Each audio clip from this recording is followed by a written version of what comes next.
ওকে, শুরু করছি আজকের lecture. Math second paper chapter 3 এর লেকচার 14। সো আমাদের 9 নম্বর অঙ্কটা বাকি ছিল। আমরা 9 নম্বর অঙ্কটা শুরু করি। সরি 10 নম্বর অঙ্কটা বাকি ছিল। সো 10 নম্বরে একটাই ম্যাথ আছে।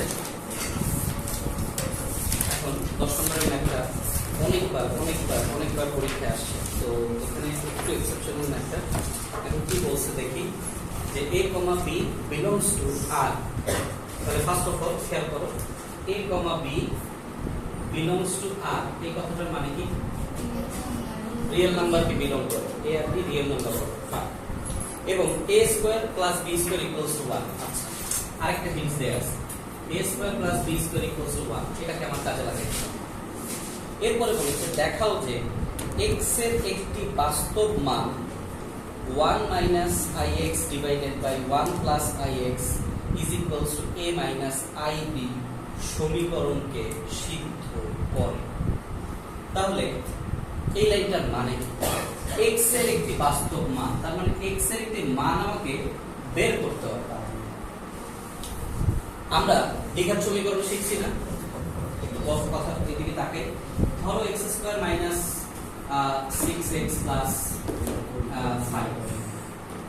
5x minus plus 6 equals to 0। এদের অ্যান্সার কত? 2 আর 3 না? খুবই পরিচিত একটা জিনিস।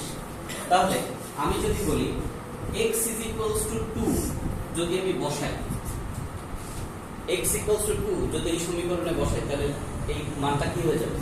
0। এই যে একটা সমীকরণের মান ওই সমীকরণে বসালে লেফট হ্যান্ড সাইড আর রাইট হ্যান্ড সাইড যদি সমান হয়, এটাকে আমরা বলি সিদ্ধ করা, যেটা আমরা 9 সত্য পরীক্ষায় শিখছি। Yes or no?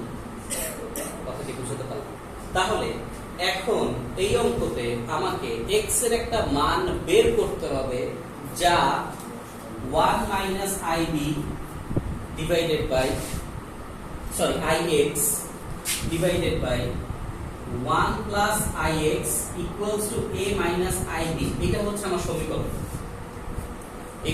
সমীকরণ।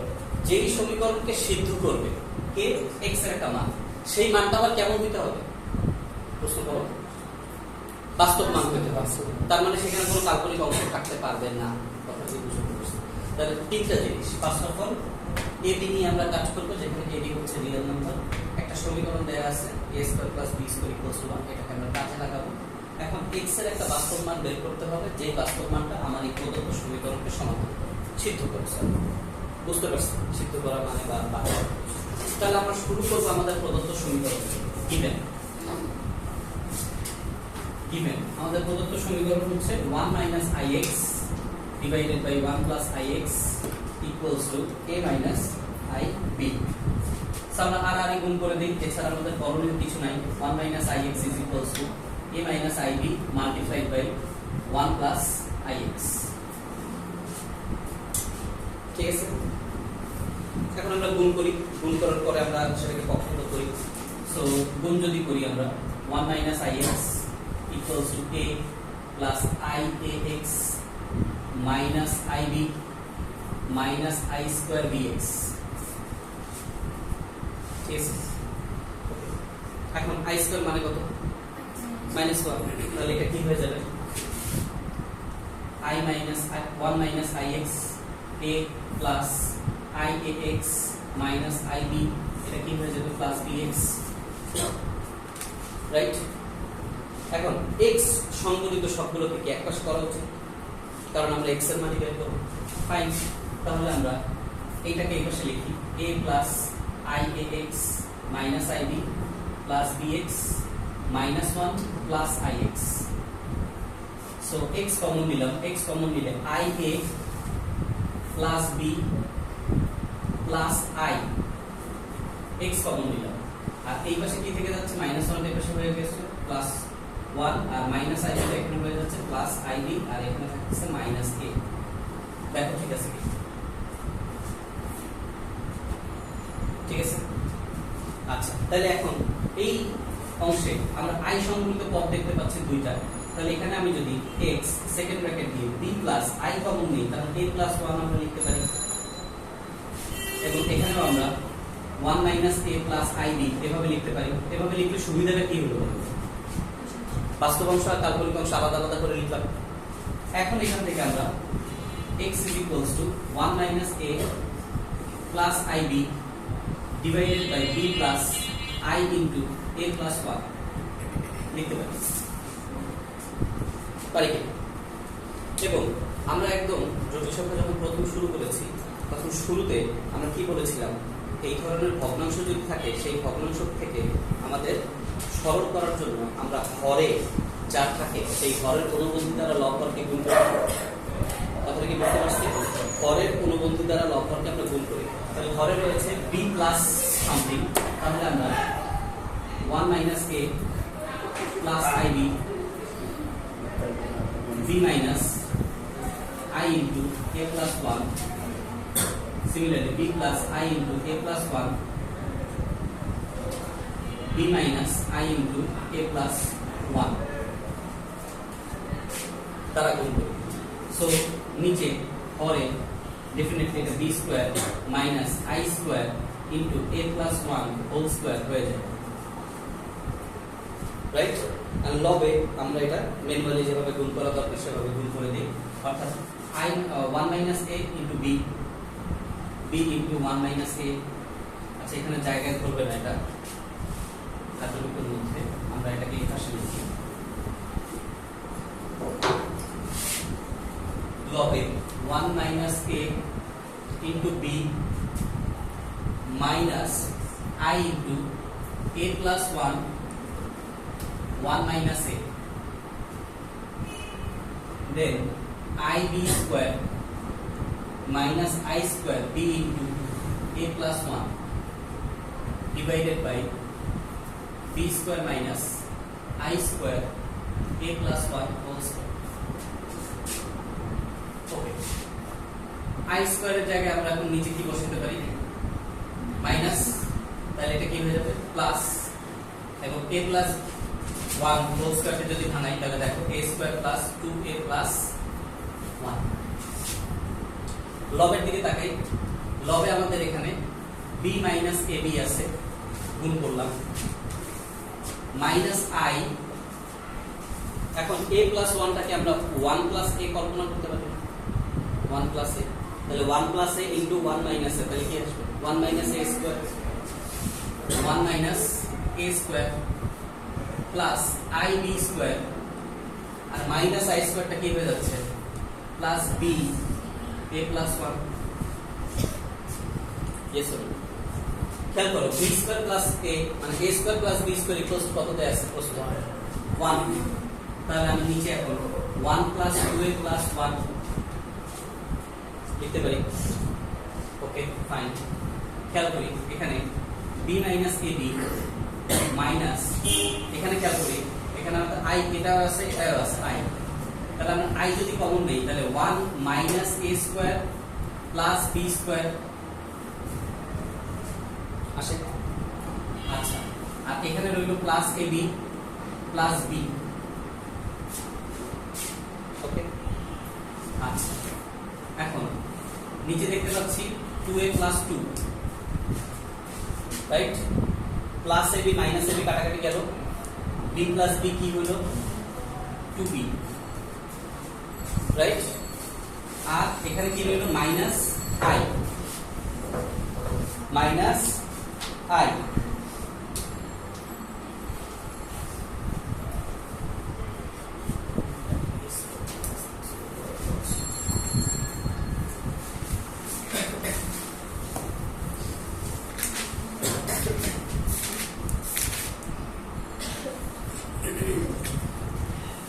ও এখানে এখানে আসতেছে এই জায়গাটায়, এই যে এই জায়গাটায় আছে না, এই জায়গাটায় যদি আমি এই মাইনাসটা কমন নেই, কারণ কি আমাদের minus a square plus b স্কয়ারের কোনো মান নাই, আমাদের করতে হবে a square plus b square. সেই জন্য একটু ছোট্ট চেঞ্জ এখানে করতে হবে।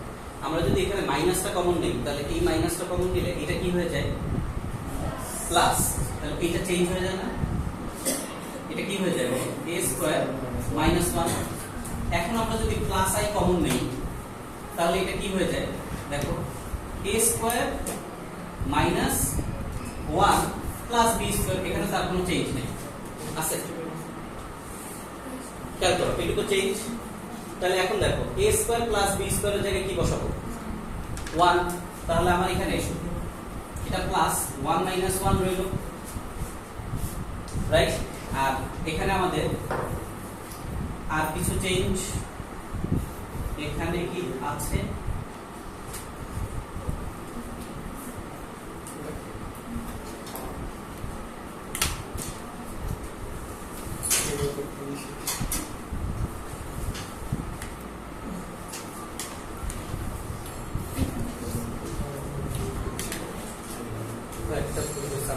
ফাইনালি চাচ্ছি না ভুল হয় নাই, ঠিক আছে। আমাদের কি বলছে বাস্তব মান না, বাস্তব মান এই যে কাল্পনিক অংশ আমার 0 হয়ে যাচ্ছে, তাহলে আমরা পরের লাইনে কি লিখব 2b ডিভাইডেড বাই 2 কমন নিলাম a প্লাস 1, তাহলে এখানে আমাদের কি থাকে b divided by a plus 1 যা একটি বাস্তব মান, কারণ কাল্পনিক অংশ নেই। এখন কিভাবে বুঝলাম বাস্তব মান, কারণ এখানে বলাই আছে প্রশ্নে a, b belongs to k, আর তাহলে ab যদি belongs to r হয় তাহলে ab এর যে কোনো ধরনের সমীকরণ অবশ্যই কি হবে বাস্তব হবে। বুঝতে পারছি? এটা হচ্ছে আমাদের 10 নম্বর ম্যাথ, যেটা অনেকবার পরীক্ষায় আসছে। তোমরা কি দ্বিঘাত সমীকরণ পারো? সরি দ্বিঘাত বলছি, দ্বিপদী বিস্তৃতি। এই 11 নম্বর কনসেপ্টটা করার জন্য, অঙ্কটা করার জন্য আমাদের দ্বিপদী বিস্তৃতি লাগবে, কারণ দেখো তুমি 1 প্লাস x এর উপরে পাওয়ার n দেওয়া আছে, কথা কি বুঝতে পারছো? এইটাতে গোল দাগ দাও, গোল দাগ দিয়ে লেখো দ্বিপদী বিস্তৃতি এর সাথে মানে সংলগ্ন, দ্বিপদী বিস্তৃতি এর সংলগ্ন। দ্বিপদী বিস্তৃতি না হলে এটা পারা যাবে না, দ্বিপদী বিস্তৃতি সংলগ্ন। দ্বিপদী বিস্তৃতি আমাদের রয়েছে ইন্টারমিডিয়েটে চ্যাপ্টার 5 এ, দ্বিপদী বিস্তৃতি এর সংলগ্ন। কথা কি বুঝতে পারছি? আচ্ছা, তাহলে এটা আমি এখন করাবো না, এখন করালে অর্ধেকও কেউ বুঝবে না।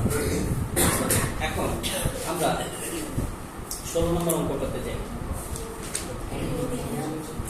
16 নম্বর অঙ্কটাতে যাই। আমরা আরগন ডায়াগ্রাম শিখছি না, কাল্পনিক অক্ষ বাস্তব অক্ষ শিখেছি, ফাইন। তাহলে দেখো 16 এবং 17 নম্বর অঙ্কটা আমরা চিত্রগতভাবে দেখি।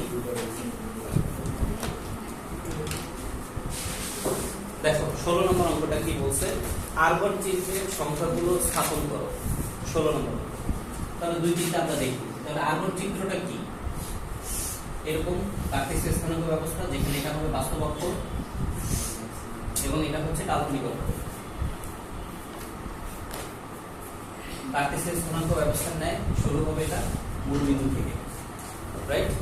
আচ্ছা, তাহলে ফার্স্ট পয়েন্ট আমাকে বলছে 1 + 2i, 1 + 2i এক নম্বরে। সো 1 + 2i, তাহলে বাস্তব অংশের মান কত +1, কাল্পনিক অংশের মান কত +2। তাহলে বাস্তব অংশ বরাবর, বাস্তব অক্ষ বরাবর +1 এবং কাল্পনিক অক্ষ বরাবর +2। তাহলে এই হচ্ছে আমার বিন্দু, বাট এটাকে প্রেজেন্ট করি কিভাবে আমরা মূল বিন্দু থেকে সরলরেখা অঙ্কন করে। তার মানে আমাকে যদি বলে বিন্দুটাকে চিহ্নিত করো, তাহলে এটা বিন্দু, কিন্তু মূল বিন্দুর সাথে সম্পর্ক কি, তাহলে আমরা রেখা টানবো। এইটা হচ্ছে আমাদের 1 + 2i। সিমিলারলি আমরা যদি 5 নম্বর অঙ্কটা দেখি, 5 নম্বরে রয়েছে -2 - 3i। তাহলে -2 মানে কি, বাস্তব অক্ষের ঋণাত্মক দিকে 2 ঘর, 1 2। তারপরে কাল্পনিক অক্ষের ঋণাত্মক দিকে 3 ঘর, 1 2 3। তাহলে এই বিন্দুটা হচ্ছে আমাদের -2 - 3i, জাস্ট স্থানাঙ্ক ব্যবস্থা, কিছু না। বুঝতে পারছি না কোনো সমস্যা আছে? আচ্ছা, ফাইন। এখন আমি যদি তোমাকে বলি যে এই যে আমি 1 + 2i টা করলাম, এই বিন্দুটা যদি কার্টেসীয় স্থানাঙ্ক জিজ্ঞেস করি, তুমি কি বলবা? 1, 2। তোমাকে যদি এটা জিজ্ঞেস করি কার্টেসীয় স্থানাঙ্ক কত, তুমি কি বলবা? ডেফিনেটলি 1, 2। এই বিন্দুটার কার্টেসীয় স্থানাঙ্ক কত? -2 - 3। কোনো সন্দেহ আছে? এখন আসো 17 নম্বর প্রশ্নটা পড়ো। 17 নম্বর প্রশ্নটা পড়ো, কি বলছে? 3 minus 2i, 8 plus 4i, 5 plus 7i এবং minus i plus i, minus 1 plus i জটিল সংখ্যাগুলো আর্গন চিত্রে যথাক্রমে পি কিউ আর এস বিন্দু সূচিত হলে প্রমাণ করো পি কিউ আর এস একটি আয়ত। তাহলে আমি যদি বিন্দুগুলো বসাই তাহলে বিন্দুগুলো কার্টেসীয় স্থানাঙ্ক বের হয়ে যায় না অটোমেটিকলি? কার্টেসীয় স্থানাঙ্ক বের হওয়ার পরে আয়ত প্রমাণের জন্য কি করা লাগে? বিপরীত বাহুগুলো পরস্পর সমান এবং কর্ণদ্বয় পরস্পর সমান। এটা কি 3.1 না? মানে ফার্স্ট পেপারে 3.1 না? এটা কি পারবো না কি করবো? বুঝতে পারছি। তাহলে চ্যাপ্টার 3 শেষ। বলো।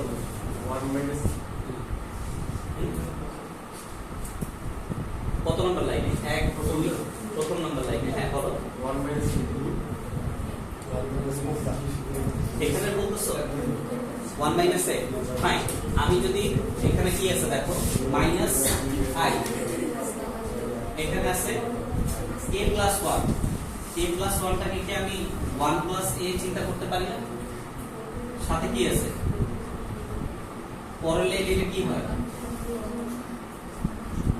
তারপরের লাইনে আমি যদি মাইনাস কমন নেই, ঠিক আছে? বুঝতে পারছি। তাহলে চ্যাপ্টার 3 শেষ। এবং বৃহস্পতিবার পরীক্ষা কি দিব না দিব না? শিওর নাকি খাওয়া হয়ে যাবে? কি